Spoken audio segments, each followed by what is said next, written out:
90 minutos que podem ter mudado o clima para o Everton Ribeiro e para o Paulo Souza dentro do Flamengo. Nosso primeiro assunto, já a gente vai no Zé de novo. O Everton, com esse quarteto, como fala, não é a primeira vez comigo que jogam nessas mesmas posições. Por isso temos que também ser honestos na introdução das perguntas, de forma a que elas não sejam especificamente neste jogo. Elas também já aconteceram. O Mister hoje nos mostrou o caminho e nós realizamos ele bem, conseguimos impor nosso ritmo. A gente tem que estar atento a todo momento no jogo, mas foi uma grande partida de todos. Uma grande partida de todos. Calma, a gente vai falar também do sistema defensivo lá atrás, mas é impossível não começar esse papo, Pedro Ivo Almeida, olhando o Everton Ribeiro, olhando o quarteto na frente, mais livre. O Paulo, na entrevista, ele fala, né? Já tinham jogado nessas posições, de fato, mas uma aproximação ontem, ela chama atenção e ela faz isso aí, ó. A gente comparando os números do Everton Ribeiro na temporada em 15 jogos, eles são bem inferiores ao que o Everton faz ontem. Claro, também o mérito individual, além de todo esse posicionamento, né, Pedro? Tudo bem, Dani? Um beijo pra você. Boa tarde, Sormani, Facinca. Pedrão. Um beijo especial ao Zé e ao fã do esporte que nos assiste, porque às vezes passa batido no automático, né, Dani? Mas aqui somos seres humanos. A gente não tá aqui pra ser uma máquina de reproduzir certas falas, pra atacar, desagradar ou agradar. Então, eu acho bacana. O Zé sempre se emociona muito quando ele lembra de onde ele veio, né? Onde ele tá, o que ele tá fazendo. Eu imagino o que foi. A gente até brincava mais cedo que a saída de treino não foi por acaso, tinha um valor especial, sentimental. Agora, falando do Flamengo, é meio louco, né? Você tocou num ponto que eu acho interessante. Antes da bola rolar, a turma vaiando do Everton Ribeiro. E agora, já voltando a chamar pelo apelido, como é que é, o miteiro, né? Então, é tudo muito louco. Se jogar mal no fim de semana, vai ser cobrado. Se perde para um Palmeiras na semana que vem, vai ter que aturar o torcedor amassando o carro na porta de CT. Então, devagar um pouquinho com o andor. O que eu acho é que se toca uma situação. Esses jogadores já tinham jogado nessas posições. De onde eles partem no jogo, a gente já tinha percebido. Agora eu acho que também o Paulo, se não foi um recuo intencional, estratégico, um passo atrás em algumas convicções que ele vinha mantendo muito firmes, talvez tenha sido só por uma estratégia, respeitoso também, não só por convicção. Mas são interações diferentes, são movimentações diferentes. O Everton parte da direita, mas ele chega finalizando na esquerda, como no segundo gol que ele marca. Ele chega jogando por dentro, ele chega abrindo o corredor para quem passa. O Bruno começa na esquerda, mas ele faz quase que um movimento simulado de diagonal, entra muito mais na área do que nos últimos jogos. O Arrascaeta parte de uma posição ali meio central, um pouco pela esquerda, mas corre pelo corredor, mas corre pela faixa esquerda do campo ali, um pouco mais. E vai para dentro da área, né, o Arrascaeta? Aparece em todos os momentos. O Gabriel abre pela esquerda, serve. O Gabriel faz o facão no lance que acaba gerando pênalti em cima do Arrascaeta. Então, tudo isso é fruto de interações. Um time que entendeu como o Tajeres se comportava, o Tajeres se lançou, deu campo a esse Flamengo. Esse Flamengo, esse quarteto, funcionando com mais fluidez, se movimentando bastante, trocando bastante, sem guardar tanta posição. Eles partem de uma posição, que a gente já viu em outros jogos, mas com uma movimentação, com uma troca muito mais intensa, aí se assemelha aquele Flamengo, que não é de 2019, mas é um Flamengo que a gente passou a gostar de ver. Muito intenso, muito dinâmico. Agora, não é só isso. A gente pode falar do Everton, a gente pode falar do Bruno, do Arrascaeta, do próprio Gabriel pela movimentação, pelo pênalti cobrado, mas o Paulo sabe, ele deixa isso claro na coletiva, acho que a gente vai passar daqui a pouco também nesse assunto. Do meio para trás, tem muita coisa para ser debatida. Do meio para frente, dá para ver um mínimo de evolução. Questionamos durante as finais do estadual, questionamos na estreia da Libertadores, minimamente contra o Atlético Goianiense. Se faltou movimentação, fluidez, tinha uma ideia e ontem já deu para ver uma evolução. Eu estou pensando aqui, você fala em evolução e eu fico pensando assim, né? Claro que é uma evolução e longe de mim querer desmerecer qualquer trabalho que o Paulo Souza esteja fazendo. Agora, também existe, Sormani, uma memória desses jogadores, né? Quando eles ficam um pouco mais livres das funções táticas que o Paulo propunha num outro momento. E vendo o jogo de ontem, você acha que o treinador vai repensar essa estratégia de repente, deixá-los mais soltos ali, os quatro, e defender de uma outra maneira? Tudo bom, Dani? Tudo Beijão pra você. Um abraço pro Facinca, pro Pedro, pro Zé, que tá lá em Itaquera, pro fã de esporte. Ontem fluiu como fluía no passado, né? Jogadores com liberdade de movimentação.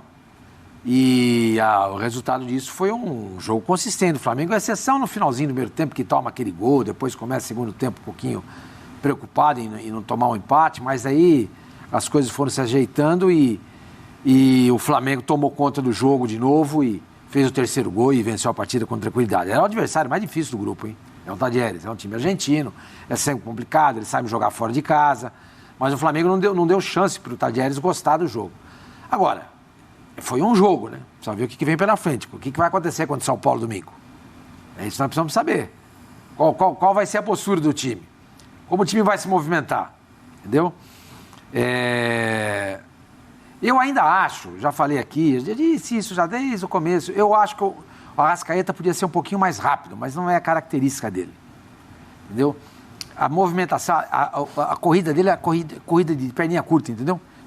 É que quando você pensa nos 4, quem é rápido ali é o Bruno Henrique, né? O Bruno Henrique é rápido, o Gabriel é rápido, o Everton Ribeiro também é rápido. O que tem menos velocidade ali é o Arrascaeta. Mas ele acelera o jogo. Ele acelera com os toques dele. Então, exatamente. Mas acho que isso é mais interessante. Ele faz a bola correr. Não, isso é importante. Isso também é importante. Agora, ele se movimentar e surgir como opção de passe, pela movimentação dele, pela rapidez dele, também é interessante. Porque ele consegue meter essas bolas que desequilibram a defesa adversária, para o Gabriel, para o Bruno e para o Everton, é porque eles têm movimentação. Porque se eles fossem estáticos, como... Não estáticos, né? Lentos, como o Arrascaeta seria mais difícil eles receberem essa bola. Entendeu? Então eu acho que... Mas tudo bem, isso aí não diminui nada, não tira o potencial do Flamengo. Eu gostaria de ver um pouquinho mais o Arrascaeta, mas não é a característica dele. Se mexendo mais, entendeu? Mas eu gostei ontem do que vi.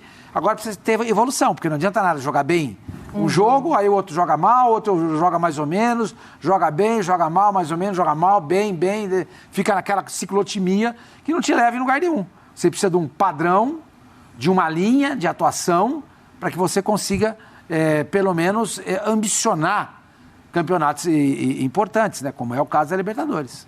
Ô Facinca, você vê essa evolução que a gente está falando aqui? Você acha que tem mais a ver com essa memória? E aí, pensando num futuro próximo já, né, para a gente debater esse Flamengo, o Paulo Souza tem a possibilidade de repensar as atitudes e as escolhas dele diante do que foi ontem esse Flamengo em campo? Não, o Flamengo ontem jogou um futebol melhor, muito também em virtude de um adversário que ele é limitado.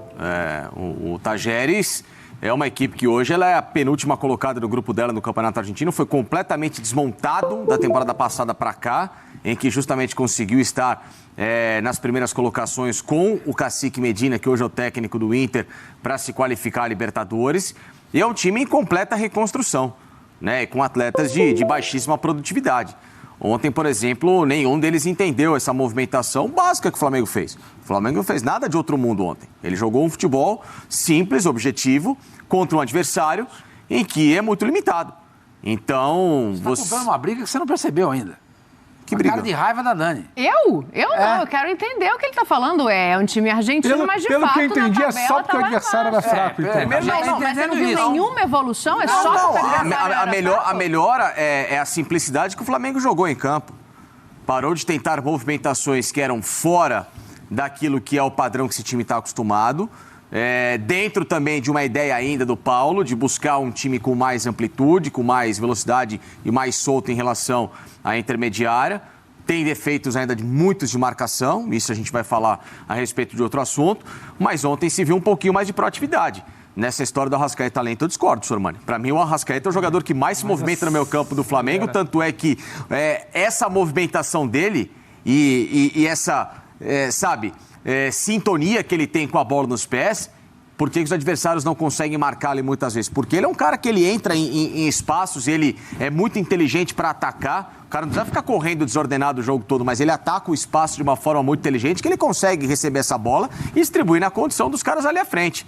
Né? Ontem, por exemplo, o Everton Ribeiro estava com essa liberdade, porque o Arrascaeta puxava muitas vezes a marcação do é o do... como é que é o volante aqui? O Oliva, o primeiro volante da equipe do Tajeres. Ele puxava muito esse Oliva porque ele se metia ali um pouquinho junto com o Bruno pela esquerda, abriu espaço por dentro e entrava o Everton. Ele circulava e o outro lado, o Gabriel puxando um pouco mais, o Arrascaeta se aproximava para fazer essa dobra, entrava o Everton Ribeiro. Então, ontem o Flamengo inverteu posições. Geralmente quem entra para chegar e finalizar e decidir o Arrascaeta, ontem foi o contrário. Né? Ontem foi o Everton que entrou para pisar mais na área para decidir o jogo. A Arrascaeta veio balançar em relação à intermediária. Uma movimentação de Gabriel, né? Exatamente. Aí você confundiu toda a marcação da equipe do Tajeres. O Flamengo não fez nada de outro mundo. Ele simplesmente só inverteu a última finalização, o último passe dobrado, que era o Arrascaeta com o Gabriel. Né? Aliás, o Arrascaeta com o Everton Ribeiro. Diante do adversário limitado, e para mim o adversário mais forte do grupo será a Universidade Católica, porque é o time que já tem disputado mais Libertadores, já fez oitavas de final no ano passado, até inclusive jogou com o Palmeiras, fez um jogo duro lá em Santiago, é um time que já tem se acostumado, campeão chileno, então vive um momento, não é que é melhor que o Flamengo, óbvio que não, o Flamengo é muito favorito até para vencer a Católica aqui, conseguir um resultado lá, mas o adversário mais duro é o próximo. O Flamengo ganhou de um time argentino, beleza, o Tajeres, mas não é porque é argentino que é um time que, meu Deus, vai se impor e tal. Um pouquinho de calma, né? Eu acho que a grande diferença de ontem para o jogo anterior, né, é que a gente vê uma movimentação mais fluida, mais natural desses jogadores, de uma maneira que talvez eles não estivessem conseguindo colocar em prática ainda com o Paulo. A minha questão é se isso vai se manter, e aí, assim, acho que tem que fazer uma análise separada, né, do que foi o primeiro jogo com o Vitória e o segundo, apesar dos 6 pontos para a Católica, que é o adversário, segundo o Facincani, mais difícil. Eu tenho dúvida, mas acho que eu ficaria entre os dois, assim, não boto num patamar tão diferente a Católica e o Tajeres hoje. Católica é melhor. É mais organizado. Eu acho a Católica um pouquinho acima. Mas por quê? Pela marcação que vai propor? Pelo tipo de jogo que vai fazer? O trabalho é mais longevo, o Gustavo Poyet é um time que já vem de A Católica do ano passado, com o Tajeres do ano passado, eu acho que a gente poderia ficar um pouco em dúvida. Do ano passado. Eu acho que poderia ser a Católica que se mantém razoavelmente e o Tajeres que foi, acho que o Facincani que citou, né? Foi meio que desmontado de um ano pro outro, acabou ficando fragilizado. Agora, na situação de... Eu só discordo um pouco quando... Eu entendo, o Facincani tem um ponto. Tem um adversário muito fragilizado do outro lado. Mas esse Flamengo vinha sendo questionado por não se impor nem contra os fragilizados. Por isso que foi o mérito ontem. Eu entendo a mínima empolgação do torcedor. O torcedor, ele está naquela expectativa. Eu passei dificuldade com o Vasco. Eu não consegui me impor contra o Fluminense, contra o Sporting Cristal. Eu ganhei, mas eu não convenci. O Atlético Goianiense se mostrou mais organizado em muitos momentos coletivamente. Ontem houve uma movimentação. O outro lado era fraco. Eu acho que houve quase que um suicídio ali. Um suicídio, uma ousadia exagerada de um Tajeres que se lança contra o Flamengo, que sobe uma linha contra o Flamengo, e aí você dá campo para esses 4, e esses 4 se movimentando, dentro do Maracanã. Deles, né? Muita ingenuidade. Ingenuidade, ousadia, como queiram chamar. Mas esse Flamengo aproveitou. Porque estava passando ali enquanto o Facincani falava, passava o gol marcado pelo Everton Ribeiro no segundo tempo. Não sei se a gente consegue voltar esse gol especificamente, mas certamente vai rodar de novo no programa. Toda uma movimentação. É o setor do campo onde o Bruno ataca, é o Bruno abrindo, é uma área que se abre, é uma brecha que se abre no meio da defesa, é o Everton atacando esse espaço, é o Everton que começa o ataque do lado direito, mas ele chega para finalizar pela entrada, pela ponta esquerda da área do Tajeres. Então, assim, tem toda uma movimentação que não é simplesmente pela fragilidade. Você também se movimentou para criar esse espaço. Sim. Você pode criar contra uma defesa mais sólida, contra uma defesa menos sólida. Agora, havia todo o entendimento. Mas por quê? Por causa da fluidez que você falou, né? As interações são melhores. E o Paulo bate muito nessa tecla. As posições não são novas. Agora, eu quero que eles interajam da melhor forma. E acho que ontem esse Flamengo começou a interagir da melhor forma. E uma torcida que aprendeu a cobrar e a subir o sarrafo, ela também aprendeu a detectar quando isso melhora. Ontem eu vi essa melhora. Não é porque era contra o Tajeres, não é porque foi 3-1, não é porque era Libertadores. É porque ela viu um sinal. Ela viu 2-0 semana passada contra o Sporting Cristal e não se empolgou. Sim. Ontem, ela minimamente olhou e falou, dá pra voltar a jogar. É isso aí que a gente se acostumou. É essa movimentação. É assim que abrimos espaços. Então, acho que o recado é muito mais por isso do que exatamente pela fragilidade. Poderia ser um Tajeres, o mesmo Tajeres, e um grupo que não se movimenta. E sair com 1-1, com 2-1, sabe? Morno, com uma coisa ali sem convencer. Acho que ontem a torcida olhou para o campo e viu o que ela pede, o que ela se acostumou, o que ela passou a aplaudir. E acho que até o que a gente aprendeu a gostar de ver desse Flamengo.